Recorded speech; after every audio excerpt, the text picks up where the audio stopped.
Electronic voting machine, ساری دنیا میں اس کا تجربہ کامیاب رہا ہے. یہاں کہتے ہیں اس کے ذریعے سراج الحق صاحب نے کہہ دیا. جب سراج الحق صاحب اس طرح کی بات کرتے ہیں میں حیرت زدہ رہ جاتا ہوں. وہ یار جھوٹ ہے، وہ گناہ ہے کہ اس کے ذریعے دھاندلی کریں گے. اس کے ذریعے کیسے دھاندلی کریں؟ اس سے پرچی بھی نکل سکتی ہے. کہیں دنیا میں اس کے ذریعے دھاندلی نہیں ہوتی. جو اس نے ڈونلڈ ٹرمپ نے کہا تھا، اس نے کہا تھا کچھ ووٹ گنے نہیں گئے. یہ نہیں کہا کہ مشین کے ذریعے دھاندلی کر لی، ہیک ہو جائے گی. ہیک کیا ہوتا ہے؟ اسے انٹرنیٹ سے اس کا تعلق ہی کوئی نہیں، تو ہیک کیسے ہو جائے گی؟ یہ میری سمجھ سے غلط ہے. ٹھیک ہے، لیکن تو مشترکہ اجلاس بلانے کی تیاریاں ہو رہی ہیں غالباً بدھ کے حوالے سے کہا جا رہا ہے ہارون صاحب، پھر اس میں کس طرح سے کریں گے؟ مشترکہ اجلاس اگر ہو رہا ہے، اول تو مجھے نہیں لگتا ہوگا جلدی اتنی، تو اس کا مطلب تو یہ ٹھیک ہے، پھر سچویشن ٹھیک ہے، پھر نامہ پیام ہو گیا ہے، بات ہو گئی ہے. اچھا ٹھیک ہے، لیکن ہارون صاحب ایک چیز سمجھ سے بالا تر ہے. عمران خان صاحب آپ نے کل بھی بتایا تھا وہ ڈٹے ہوئے ہیں ای وی ایم کے اوپر، وہ چاہے کتنے بھی اختلاف ہو جائیں. ڈٹے ہونے کا یہ مطلب نہیں ہوتا کہ میں آج ہی شام کو یہ کام کروں گا. دیکھیں ان کے اپنے آدمی زہرانے میں نہیں آئے، 2 دفعہ ان کو ووٹنگ میں شکست ہوئی، بندے ان کے روٹھے ہوئے ہیں، ہر کوئی پیسے مانگ رہا ہے، پیسے ہیں نہیں. پیسے کہاں ہیں بھائی؟ پیسے تو اگر ہوں تو سب سے زیادہ کراچی میں انویسٹمنٹ ہونی چاہیے، جہاں جو سب سے زیادہ فائدہ ہوتا ہے، جہاں ان کے جو کراچی کی وجہ سے تو ان کی حکومت بنی ہے. ٹھیک ہے، آپ کراچی کی بات کر رہے ہیں. اب یہ کاف لیگ اپنے وہ ڈیولپمنٹ فنڈ چاہے گی. بھائی سب کو اپنے اپنے دکھ ہیں، سب کو اپنی اپنی پڑی ہے. ٹھیک ہے، ٹھیک ہے، ملک کا کسی کو نہیں. اگر آپ کا یہ گمان، جب یہ لوگ بات کرتے ہیں مجھے بڑی حیرت ہوتی ہے، کسی ملک کا نقصان ہے. ملک کا نقصان ہے، ان کا تو نہیں ہے نا. انہیں اقتدار چاہیے ہر ایک کو. ایک عام آدمی، ایک عام شخص تو ہارون صاحب ظاہر سی بات ہے اپنے مفاد اور ملک کے مفاد کے اوپر ہی بات کرتا ہے. سیاستدانی ظاہر کرنی چاہیے، مگر ان سے کیا ایکسپیکٹیشن رکھتے ہیں؟ ان سے کیا ان میں سے ہر ایک اسٹیبلشمنٹ کی مدد سے اقتدار میں آیا ہے. جب بھی ہوا تو اسٹیبلشمنٹ کے ساتھ. نواز شریف صاحب سمجھوتا کرنے کے لیے 100% تیار ہے، کہتے گرفتار نہ کریں، مقدمہ واپس لیں. مقدمہ کیسے واپس لیں اور گرفتار کیسے نہ کریں؟ شہباز شریف صاحب جو ہیں، اگر انہیں 100% پروٹیکشن کا یقین ہو، جو نہیں ہو سکتا، کیونکہ بہرحال اس لیے کہ نون لیگ میں اصل زیادہ پاپولر تو نواز شریف صاحب ہیں، گرفت ان کی ہے، تو وہ بھائی کو چھوڑ دیں. ایسی کیا ہے؟ اس نے کہا نہیں تھا حمزہ نتایا کو سمجھا لیں گے. میڈیا گروپ بڑے متحرک ہیں. بعض حمزہ کی مدح میں مضمون چھپا ایک ایسے انگریزی اخبار میں جس میں مراسلہ نہیں چھپ سکتا تھا اس طرح کا. ٹھیک ہے، آپ نے ذکر کیا تھا، ایک جناب مدبر پیدا ہو گیا.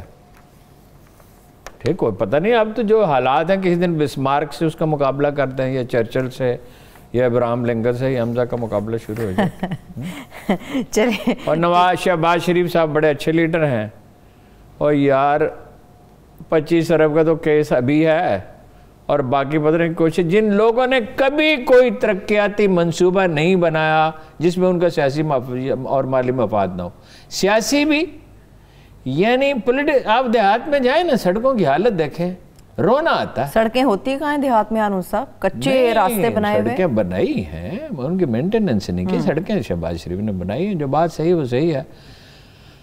تو لاہور کو قابو میں رکھیں. لاہور میں قابو میں رکھنے کا مطلب یہ نہیں کہ لاہور کی 8 سیٹیں ہیں. لاہور اگر کا امپیکٹ جاتا ہے 200-300 کلومیٹر تک. جی ٹھیک ہے، تو 250 ارب روپے خرچ کر دیں، 300 روپے خرچ کر دیں، پھر اس میں 20 ارب روپے سالانہ کا نقصان بھی ہو. ٹھیک ہے نا، بڑا حکمران ہے جی، کمال ہے جی. انتظامی امور کے حوالے سے تو ہارون صاحب داد دینی بنتی ہے شہباز صاحب کو. چلیے باقی معاملات آپ لوگ داد ضرور دیں، مگر ہم نے جو پولیٹیکل سائنس پڑھی ہے اس کے حساب سے یہ ٹوٹل فراڈ ہے، اور ان کو اپنا ذاتی مفاد عزیز ہے. 4 چیف منسٹر ہاؤس تھے، یہ رسم بھٹو صاحب نے شروع کی تھی. جس گھر کو چاہیں پرائم منسٹر ہاؤس یا چیف منسٹر ہاؤس کرا دیتے. اس میں گھر نواز شریف کا بھی تھا، 3 گھر اور تھے. اس کے اخراجات جو ہیں وہ پنجاب کے ڈسکریشن پہ فنڈ ہے اربوں روپے کے. آپ لوگ ان کو داد دے سکتے ہیں، ہم تو نہیں دے سکتے. صرف ٹھیکیداری نظام میں 4-5 ارب روپے کا اخراجات ہوتے ہیں. میں نے آپ کو بتایا تھا ایک گلی گجر خاں میں جو 5 لاکھ کا ٹھیکہ ہوتا ہے، اینٹیں لگانی تھی، چھوٹی سی گلی تھی، وہ کینسل ہو گیا تو محلے والوں نے 1 لاکھ روپے میں بنا لی. ٹھیک ہے, آدھا پیسہ اس میں ضائع ہوتا ہے. ٹھیک ہے, چلیے ہارون صاحب وہ تو آپ کی بات ٹھیک ہے, مگر ڈینگی کے معاملے پہ چونکہ ڈینگی آج کل پھیلا ہوا تو اچھا جی, ڈینگی کیونکہ نواز شریف نے کیا تو اس لیے وہ بڑا عظیم لیڈر ہے. وہ ڈینگی کو تو کون کہتا ہے کہ اس نے نہیں کیا, اچھا کیا. جیسے ہیلتھ کارڈ عمران خان نے دیے بڑا اچھا کیا, جو اچھے کام اچھا کام. آپ مجھے الجھانے کی کوشش نہ کریں کہ نواز شہباز شریف بڑا لیڈر ہے. شہباز شریف کوئی لیڈر ہی نہیں ہے, میں نے نہیں بزدل 1 نمبر کا ہے, کنجوس 1 نمبر کا ہے, اور جناب والا ملک کا مفاد کی کوئی پرواہ نہیں ہے, 1 نمبر کا اپرچونسٹ ہے. اور یہ وہ بھائی ایک وزیر اعظم, ایک وزیر اعلیٰ, بیٹا جو ہے وہ بھی مطلب آدھا وزیر اعلیٰ وہ بھی تھا, اور باقی صاحبزادے بھی جو کچھ ہے. پولیس کی تو تعیناتیاں بتایا جاتا ہے حمزہ شہباز کے تھرو ہی ہوتی تھیں. ٹھیک ہے ہارون صاحب, چلیں جن کو ملکی فکر ہے ان کی بات کر لیتے ہیں. فیصل واوڈا صاحب, ان کا اپنا مستقبل کیا ہے؟ ہاں بڑے ملکی فیصل واوڈا, تو تحریک انصاف کے ساتھ فیصل واوڈا تو ایک چھوٹا سا بچہ ہے جو تصویریں بنواتا پھرتا ہے, جہاز پہ کھڑا ہو جاتا ہے, ادھر چینی سفارتخانے چلا جاتا ہے.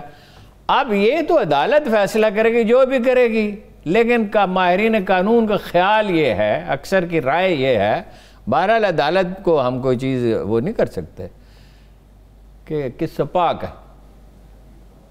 اچھا, ہاں غلط بیانی کی ہے, ٹھیک ہے, اپیرنٹلی بظاہر یہی نظر آتا ہے. چلیے, بظاہر ایک اور بھی چیز نظر آ رہی ہے جس میں ابھی شک و شبہات موجود ہیں. کالمسٹ ہیں اسلام آباد کے, ان کے حوالے سے بڑی خبریں ہیں, سچ ہیں جھوٹ ہیں, کس کا بوجھ کس کے کندھے پہ ہے؟ ان کے حوالے سے نہیں, ان کے صاحبزادے کے. لیکن باپ کا نام تو آتا ہے نا نہیں, باپ کا کوئی, حضرت نوح کا کوئی قصور نہیں تھا. حضرت نوح نے بیٹے کی سفارش کی جو فطری ہے, تو اللہ نے کہا وہ تمہارے اہل میں سے نہیں ہے. تو پھر انہوں نے کہا اعوذ باللہ انی اکون من الجاہلین, میں اس بات سے اللہ کے پناہ مانگتا ہوں کہ مجھ سے کوئی غلطی سرزد. ٹھیک ہے, وہ پہلی بات تو یہ ہے کہ کہا گیا گرلز کالج, بوائز کالج, پھر وہ گرلز کالج ہو گیا, پھر صبح کے 8 بجے, پھر 9 بجے, پھر وہ ایک FIR ہے, پھر اور بحث شروع ہو گئی. وہ کاروبار کرتا ہے, کرے کاروبار, ناجائز کاروبار کیا ہے کالمسٹ نے کوئی, تو پھر وہ پوائنٹ آؤٹ کریں کہ یہ ناجائز کیا ہے, اور کوئی اس طرح کی چیزیں. دوسرے ذاتی معاملات پہ سوشل میڈیا پہ اس پہ گفتگو ہوتی ہے, ہم لوگ نہیں کرتے. ٹھیک ہے, چلیے بریک کی طرف چلتے ہیں, ایک چھوٹی سی بریک کی طرف بڑھتے ہیں. جب ہم بریک سے واپس آئیں گے گیس بحران کے حوالے سے اور بڑھتی ہوئی اسموگ, ماحولیاتی تبدیلی کے حوالے سے بات کریں گے. ہمارے ساتھ رہیے.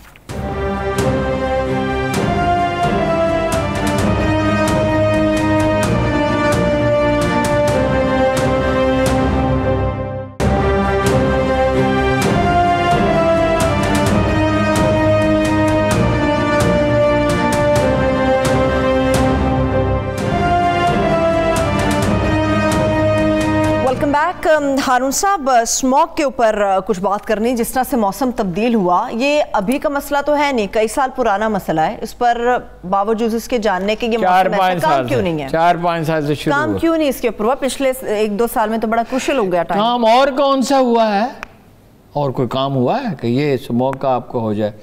دیکھیے تو 5واں موسم بن گیا ہے 15 دسمبر سے, اپنا 15 اکتوبر سے 15 دسمبر تک, بلکہ بعض اوقات جنوری تک چلا جاتا ہے. لاہور, شیخوپورہ, فیصل آباد, ساہیوال, یہ زیادہ علاقے متاثر ہوتے ہیں, اور موٹر وے بند ہو جاتی ہے. یہ وجوہات کیا ہیں؟ وجوہات ہیں جناب 70% تو گاڑیوں کی وجہ سے, گاڑیاں بہت ہو گئی ہیں, پبلک ٹرانسپورٹ سسٹم تو کوئی ہے نہیں. دوسری یہ ہے کہ وہ انڈیا سے جو آتا ہے یا کارخانوں کا دھواں ہے, اس میں کچھ بہتری ہوئی ہے, وہ زگ زیگ ٹیکنالوجی لگا دی ہے, بٹے ہیں, یہ ہے, اس میں کچھ بہتری ہے, لیکن اس میں بھی ہے تو صحیح نا. پرانی گاڑیاں ہیں, چلتی ہیں, بہت دھواں چھوڑتی ہیں, اس کو دنیا میں اجازت اس طرح نہیں ہوتی. اچھا, مشرقی پنجاب سے اپنا وہ چاول کی فصل جلاتے ہیں, وہ اپنا وہ اپنی یعنی اوپر سے کاٹنے کے بعد نیچے کی سطح پہ جو باقی بچتی ہے, وہ اس کا کوئی سائنسدان آسانی سے حل تلاش کر لیتے ہیں. اس کا ہمیں انٹرنیشنل اٹھانا چاہیے, دنیا اس پہ بڑی حساس ہے, اٹھانا چاہیے کہ بھائی ان کو منع کریں. وہ صرف وہ نہیں, پانی جو ہے پاکستان کا جو بارڈر ایریاز میں, چونکہ نیچے زمین کے پانی تو اکٹھا ہوتا ہے نا, ادھر وہ ٹیوب ویل بے تحاشا استعمال کر رہے ہیں, وہ کھیتی باڑی محنت بڑی کرتے ہیں. یہ تو اس بہرحال یہ موسم کا تو اٹھانا چاہیے. دیکھیے یہ کوئی معمولی مسئلہ نہیں ہے. بات یہ ہے کہ ساحلی شہر خطرے میں پڑ جائیں گے. ٹیمپریچر 1.5 ڈگری کم کرنا ہے. 197 ملکوں کی کانفرنس ہوئی ہے, ابھی ختم ہوئی ہے گلاسگو میں. اور پہلے تو انہوں نے وہ پیرس ایگریمنٹ ہوا تھا, اس میں کہتے $100 بلین ہر سال دیا کریں گے غریب ممالک کو. اب $100 بلین دیکھنے میں آپ کو بہت لگ رہے ہیں, پر غریب ممالک کی تعداد کتنی بڑی ہے اس پہ ابھی بھی کنسنسس نہیں ہوا. یہ انہوں نے کہا ہے برازیل سے, چین سے اور کس سے, یورپی ممالک سے ہیں, جنوبی افریقہ سے, کہ ہم نے جو کوئلے کے لگائے ہیں نا یہاں بہت شور مچتا ہے. تو چونکہ وہ خاص طور پہ سوشل میڈیا پہ تو ظاہر ہے بہت ایکٹیو ہیں پی ٹی آئی والے کہ وہ کوئلے کے لگا دیے. ہمارے ہاں جو کوئلے کے لگے, پاکستان کا بہت آلودگی میں بہت برا نام ہے. اول تو انڈسٹری ہے نہیں, یہ کافی یعنی جدید ترین ہے, ٹھیک ہے, اور کوئی بہت نہیں, اور اب لگ بھی نہیں رہے مزید. اب کہتے ہیں جی پاکستانی کوئلے کو استعمال کریں, وہ اب نہیں لگ سکتے کوئلے کا. دنیا بدل گئی ہے, اس کی گیس بنا کے کر سکتے ہیں, مگر ہمارے پاس ٹیکنالوجی نہیں ہے وہ. اور اس کی گیس بنانے میں اندیشہ ہوتا ہے کہ وہ آگ پھیل جائے اور بہت خطرناک ہے, وہ بہت کیئر اس کی کرنی پڑتی ہے. اچھا, پولوشن میں کیا ہے, جب لاہور ان دس ویک کئی دفعہ کئی گھنٹے کے لیے دنیا کا سب سے زیادہ پولوٹڈ سٹی تھا, ویسے نمبر 2 پہ آج بھی کئی گھنٹوں کے لیے. وہ اپنا شنگھائی ہے, بیجنگ ہے, دلی ہے, ڈھاکہ ہے. اچھا خیر, 100 تک جو ہے نا, 101 تک, 100-150 تک یہ ہے مریضوں کے لیے خطرناک. ٹھیک.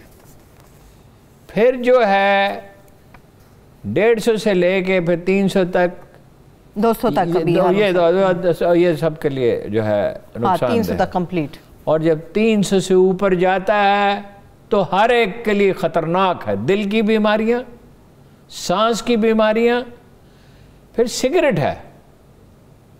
سگریٹ جو پاکستان میں بڑھ رہی ہے, سگریٹ نوشی دنیا میں کم ہو رہی ہے, پاکستان کے اندر اضافہ ہو رہا ہے. اچھا, اس میں صرف نکوٹین نہیں ہے. نکوٹین تو ایک ایڈکشن ہے, مرچی بھی ایڈکشن ہے, چائے بھی ایڈکشن ہے. وہ تو اس کے پیچز ملتے ہیں, وہ لگا لیں یہاں پہ کسی جگہ لگا لیں اس پہ. پھر یہ ہے کہ الیکٹرانک وہ سگریٹ ہے, اس میں صرف نکوٹین ہوگی, اس میں دوسرے زہریلے اثرات ہیں جو ہزاروں کی تعداد میں ہیں, ہزاروں کی تعداد میں. ایک معمولی سگریٹ کے اندر کتنا خطرناک. اچھا, پھر وہ دھواں جو اس میں جو چونکہ دھواں نہیں ہوتا. اچھا, تو یہ ہے ایک اس کا حل ہے اربن پلانٹیشن. اب خدا انہیں عقل دے, وہ تو کر رہے ہیں, شجر کاری تو سب سے زیادہ ہی کر رہے ہیں, لیکن شہروں کے اندر کتنی جگہ خالی پڑی ہوئی ہیں. آج میں صبح گیا تھا ایک جگہ, وہ سڑک کے دونوں طرف ساری جگہ خالی پڑی ہوئی ہے. بھئی درخت لگانے میں کیا ہے, درخت لگانے کے لیے کوئی بہت پیسے نہیں چاہیے, کام کوئی کرتا ہی نہیں ہے. تو درخت لگائیں, اربن پلانٹیشن, اور اس کے لیے دیکھیے اس میں بہت سی جابز پیدا ہوں گی, اس کے بے شمار فوائد ہیں. مصنوعی بارش کا بھی تو ہارون صاحب کہتے ہیں مصنوعی بارش, پروفیسر منور صاحب ہیں ہمارے دوست پنجاب یونیورسٹی میں, وہ یہ کہتے ہیں مصنوعی بارش جو شروع میں خرچات زیادہ ہوں گے, بعد میں کم ہو جائے گا. پہلی دفعہ 10 کروڑ روپے خرچ, کلاؤڈ سیڈنگ اسے کہتے ہیں, مصنوعی طور پہ بادل بنائے جاتے ہیں, اور وہ 15-20 دن کے لیے. تو 3 دفعہ بارش کرنی ہے نا, 15-20 دن کے لیے ایک دفعہ, 20 دن ایک دفعہ, 20 دن, تو اس سے 60 دن اگر ہو گئے تو بس ٹھیک ہے. اور ساتھ لانگ ٹرم پلاننگ کریں. پچھلے سال بھی انہوں نے کہا تھا کہ ہم ایسا سوچ رہے ہیں مصنوعی بارش کریں مخصوص حصوں کے اوپر, مگر ہوئی نہیں تھی. پچھلے سال بھی یہ صرف باتیں کرتے ہیں, یہ کام نہیں کرتے.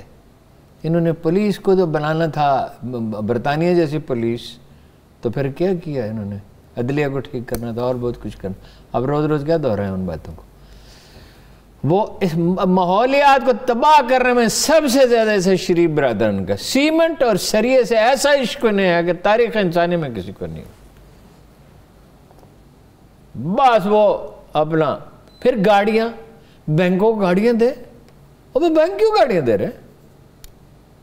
پبلک 400-500 بسیں چاہیے, CNG بسیں یا وہ الیکٹرانک, وہ اب تو طرح طرح کی وہ ہو گئی.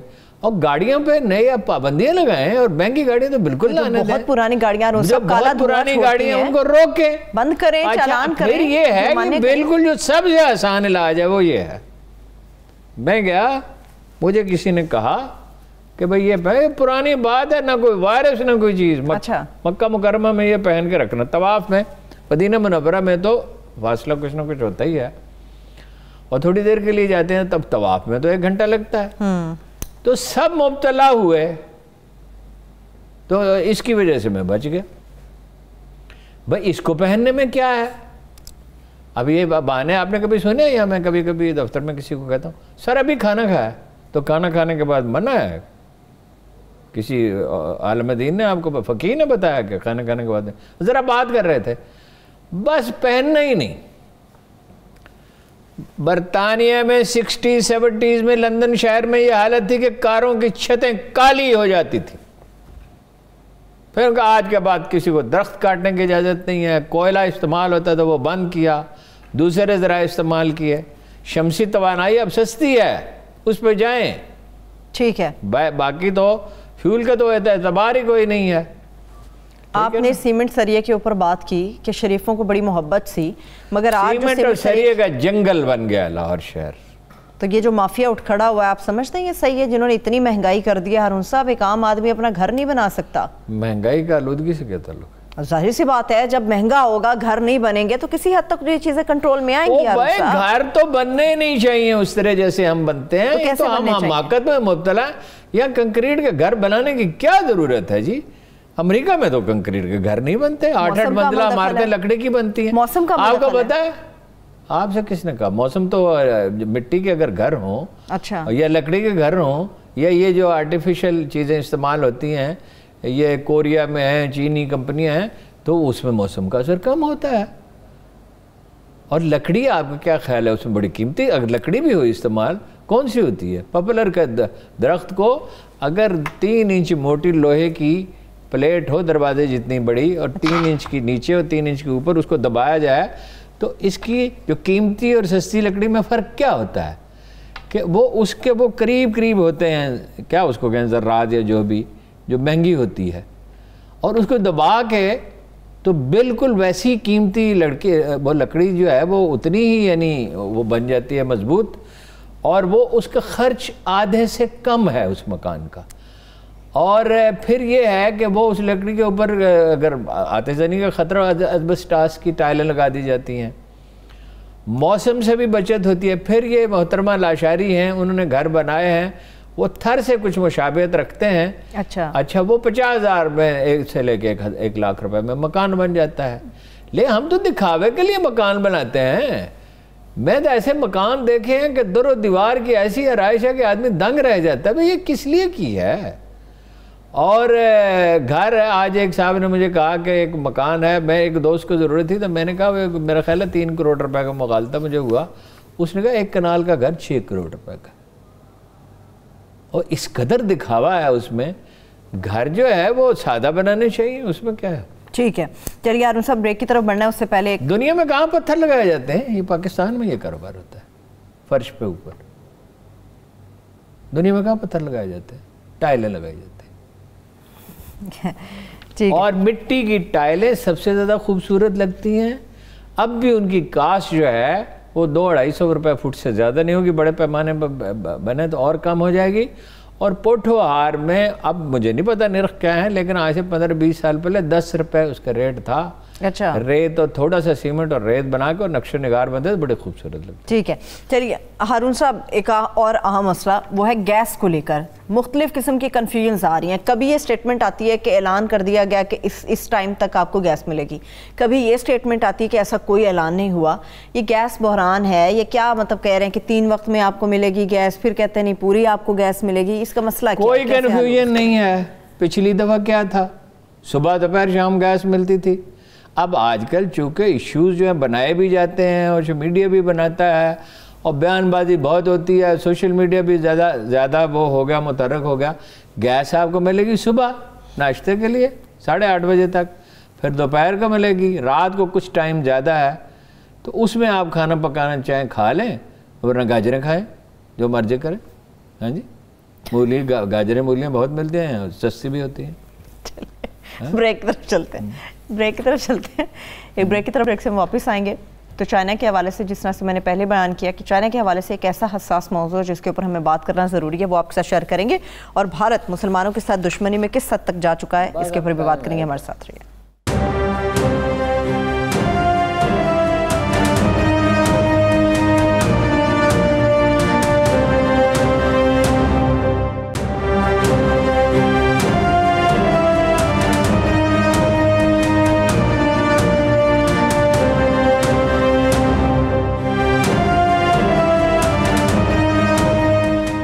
Welcome back.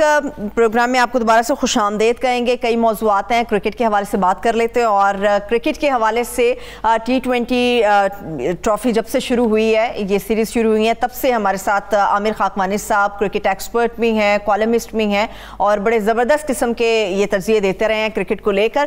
یہ آج کیا ہوا عامر خاکوانی صاحب؟ سوچا کچھ اور گیا کہ نیوزی لینڈ جیت جائے گا، اور پاکستانیوں کی زیادہ فیوریٹ ٹیم بھی نیوزی لینڈ تھی.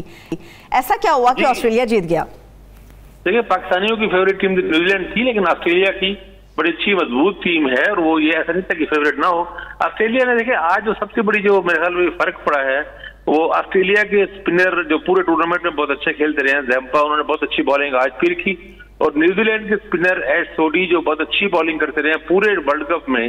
آج ان کو آسٹریلین ڈیوڈ وارنر نے بڑی جیسا کہتے ہیں دھلائی کی باقاعدہ، اور بڑی پٹائی ہوئی ان کی، اور وہ بہت مہنگے بالر ثابت ہوئے اور وہ امپیکٹ نہیں بنا سکے درمیانی اوورز میں.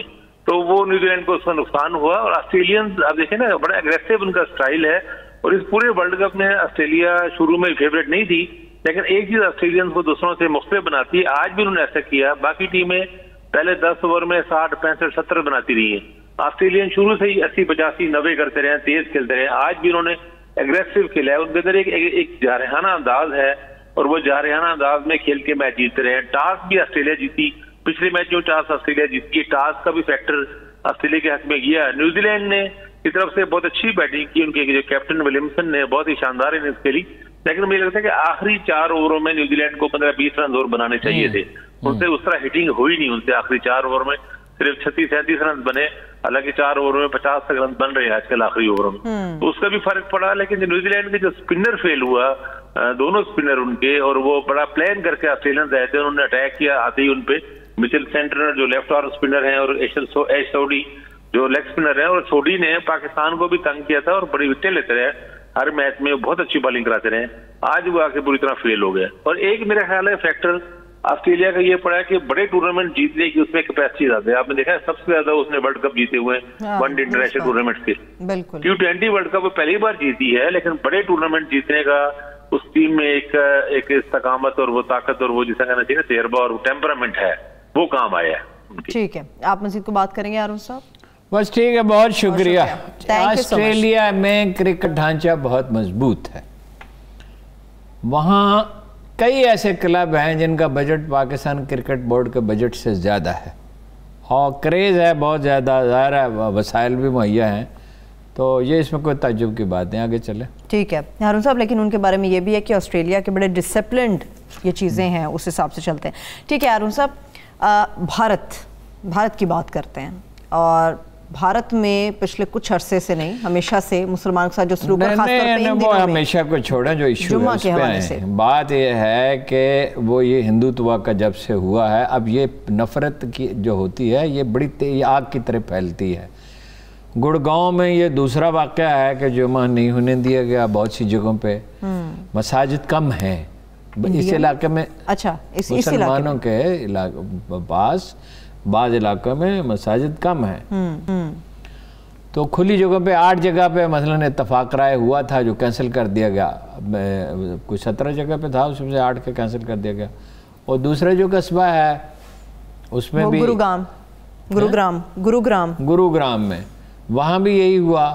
اب یہ یہاں تو وہ بیٹھے ہوئے ہیں، گوبر سے بھر دیا ہے، اور کبھی کہتے والی بال یہاں وہ کریں گے، کھیلا کریں گے، اور لوگ بیٹھے ہوئے ہیں. اور یہ جس جگہ پہ روکا گیا ہے ایک جگہ پہ تو وہاں وہ اس کی دیوتا کی پوجا کی گئی. اور یہ جو 8 جگہ پہ کینسل کیا گیا اور یہ کہا گیا ہے کہ باقی بھی کینسل کر سکتے ہیں اگر اعتراضات محلے والوں نے اعتراضات کیے یا اور کوئی مسئلہ پیدا ہوا. اصل میں بات یہ ہے کہ وہ ہندو ووٹ پہ فوکس کر رہے ہیں اور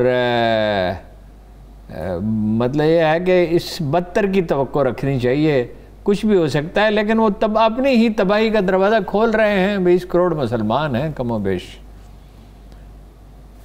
بہرحال اس پہ جن لوگوں کو اس پہ احتجاج کرنا چاہیے. پاکستان خاموش ہے, OIC خاموش ہے. مسلمان ممالک میں رفتہ رفتہ اس کا رد عمل تو مسلمان عوام میں ہو رہا ہے. کویت میں ہوا ہے, سعودی عرب میں بعض اسکالرز نے کہا ہے کہ ان کے ورکرز کو نکالیں, ان پہ پریشر ڈالیں. مسلم رائے عامہ انڈیا کے خلاف ہوتی چلی جائے گی اور جب وہ وقت آئے گا کوئی فیصلہ کن مارکے کا تو مسلم عوام کی تائید ان کو حاصل ہوگی. اور دیکھیے وہ کشمیر میں جیسے رد عمل ہوا ہے مسلمانوں میں رد عمل ہوگا اور وہ رد عمل شکل کیا اختیار کرے گا یہ میں نہیں کہہ سکتا. ٹھیک ہے, اب چائنا کے حوالے سے ہارون صاحب بات کرتے ہیں. آخری 3 منٹ ہے میرے پاس. چائنا کے حوالے سے کافی ٹائم پہلے بھی یہ مسئلہ اٹھا تھا کہ پاکستانی خواتین کے ساتھ شادیاں ہو رہی ہیں اور چائنا ان کو لے جائے. 2017 سے 2019 تک یہ مسئلہ رہا ہے شدت کے ساتھ. زیادہ تر وہ شادیاں یہاں کرتے تھے کرسچین خواتین کے ساتھ اور غریب خواتین کے ساتھ. مسئلہ کیا ہے؟ مسئلہ یہ ہے کہ چین میں 36 برس تک 1979 سے لے کے 2015 تک ایک بچہ پیدا کرنے کی اجازت تھی.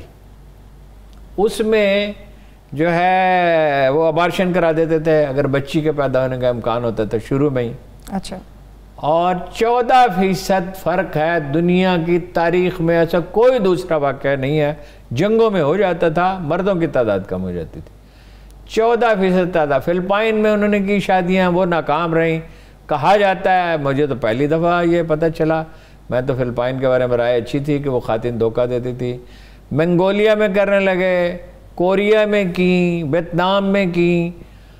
تو وہ پاکستان میں جب سی پیک کے لیے آیا اس میں 2 طرح کے مسائل ہوئے. ایک بات میں بالکل کلیئر ہے, اس میں چینی حکومت کا کوئی قصور نہیں. چینی حکومت نے اس کو روکنے کی کوشش کی اور اس میں بڑی حد تک کامیاب رہے. وہ 2 مسائل تھے. ایک مسائل یہ تھے یہ انڈیویجولز کے فیصلے ہوتے ہیں. کریکٹر بھی انڈیویجول کا ہوتا ہے, کسی قوم کا نہیں ہوتا. ایسی شادیاں بھی ہیں جو نہایت کامیابی سے چل رہی ہیں. ایک خاتون نے ریٹ کی لاہور ہائی کورٹ میں کہ میرے میاں کو کیوں نہیں دے رہے چینی شہریت, اس کو پاکستانی شہریت, اس کو شناخت کارڈ کیوں نہیں دے رہے. وہ 2 طرح. ایک یہ مسئلہ تھا کہ یہ شادی کی, یہاں رہے جب تک رہے, پھر چھوڑ کے چلے گئے, پھر پلٹ کے پوچھا نہیں. ایک یہ مسئلہ ہوتا تھا بعد میں شکایت کی کہ انہیں آمادہ کیا جا رہا ہے گناہ کی زندگی گزارنے پہ. اس میں FIA نے سیل قائم کیا, وزیر اعظم کا رپورٹ پیش کی گئی, چینی حکومت سے رابطہ کیا گیا. چینی حکومت نے اس میں مدد کی. یہ مسئلہ حکومت کا نہیں ہے. اچھا یہ انڈیویجول ہے, آپ اس کو روک نہیں سکتے. قانون سازی اس میں ہونی چاہیے. آپ یورپ میں یا امریکہ میں شادی کرتے ہیں تو وہ کہتے ہیں جی کریکٹر سرٹیفکیٹ منگوائیں, اور یہاں ذمہ دار افسر DPO کی سطح کا افسر اس کے لیے اس کریکٹر سرٹیفکیٹ جاری کرتا ہے کہ کل کلاں کوئی مسئلہ نہ پیدا ہو. Last 30 second. تو قانون سازی کریں اس پہ اور اس پہ ویجیلنٹ رہیں اور لوگ خود محتاط رہیں نا. یہ انڈیویجول کا مسئلہ ہے تو اس میں محتاط رہنا. ہارون صاحب چلیے ٹھیک ہے, اس پہ بہت سارے اسلام کا آخری پوچھنا چاہتے ہیں, اسلام کیا کہتا ہے اس بارے میں, کیونکہ چائنا کے لوگ مسلم نہیں ہیں یا مسلمانوں کے ساتھ شادیاں کر رہے ہیں. کف میں شادی کرو, کف کاف واو, اپنے جیسے لوگوں میں شادیاں کرو. جن لوگوں آپ جانتے نہیں, ان کی زبان نہیں, ان کا کلچر انٹائرلی ڈیفرنٹ ہے. آپ چین جائیں تو آپ حیران رہ جائیں گے, وہ ایک اور طرز زندگی ہے, اس میں ساتھ آپ ایڈجسٹ ہی نہیں کر سکتے. ٹھیک ہے, بہت شکریہ, تھینکس سو مچ ہارون صاحب. دیکھنے والوں کا شکریہ, اپنا خیال رکھیے, اجازت دیجیے, اللہ حافظ.